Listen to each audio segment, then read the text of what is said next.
Welcome to my third quarterly review for 2020. The second quarter of this year, from April to June, certainly saw one of the toughest market falls in history. You may recall that I held an emergency review for your portfolio and made some important rebalancing calls at the time. We wondered what this third quarter would bring. Would we see that V-shaped recovery or a flat line? You will recall that I strongly advocated the sharp recovery bounce when we were in the heart of lockdown back in May. I argued that pent-up demand would hit markets like a wall of money, with house sales ramping up and people making up for lost time. This largely did happen, and the Bank of England governor has recently had to admit that perhaps the gloomy outlook was wrong, as the economic bounce that came in June and July was remarkable. However, what did this mean for markets, both here in the UK and around the world?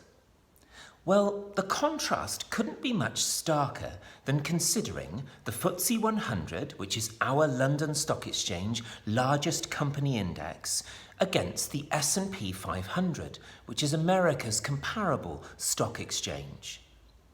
The S&P 500 has enjoyed a rapid recovery, jumping some 400 points since the 1st of June until today.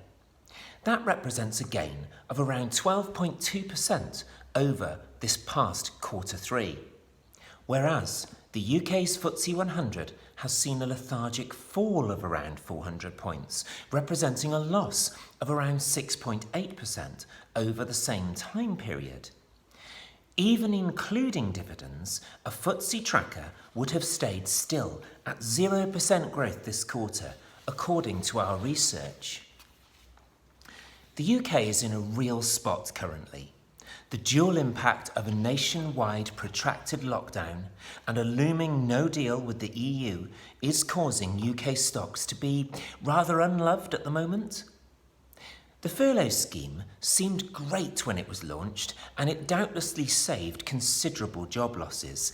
However, the unintended consequences of this scheme is massive national debt and a cliff edge, as the scheme will have to end.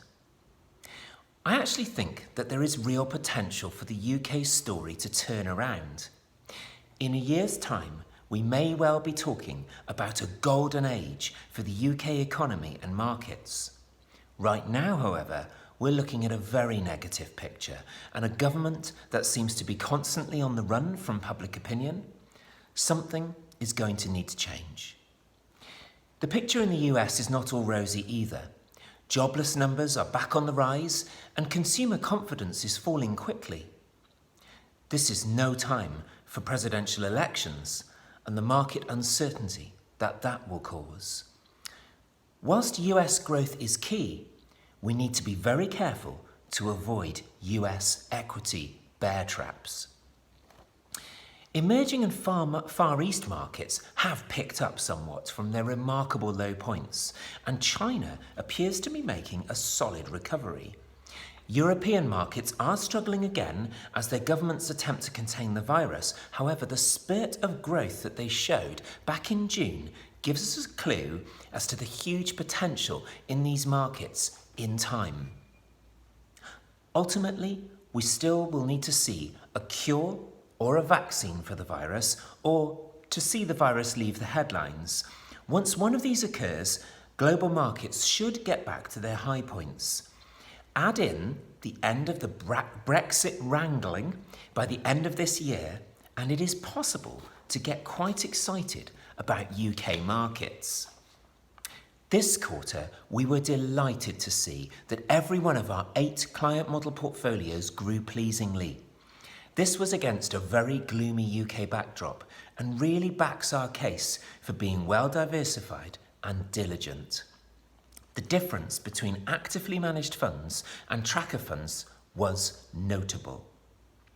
We will be recommending some changes in some of our mainstream models again this quarter, but they are only small.